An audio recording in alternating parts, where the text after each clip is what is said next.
Ever wondered how developers fetch data from the internet right inside their terminal? The magic lies in a simple but powerful tool, the cURL command. Today, let's explore how it works and why it's a must-know for every Linux user.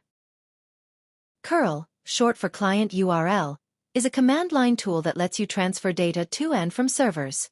It supports multiple protocols like HTTP, HTTPS, FTP, and even SCP. The most basic use of cURL is to fetch the content of a web page. For example, typing cURL https://example.com will display the raw HTML code of that page. You can also save the output to a file using the O option. Here we save the content of example.com into a file called page.html. To directly download a file with its original name, use the uppercase O option. This is especially handy for downloading packages or scripts. If you only want to see the response headers, add the I flag. This helps you check server details, content type, or caching information. cURL isn't just for downloading. You can also send data with post requests.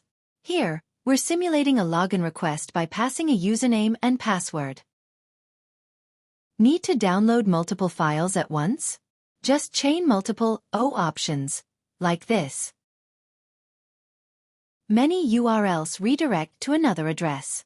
By default, cURL won't follow redirects, but adding L makes it follow the chain automatically. For accessing password-protected sites, cURL supports authentication. Use you followed by your username and password. cURL is like a Swiss Army knife for network requests.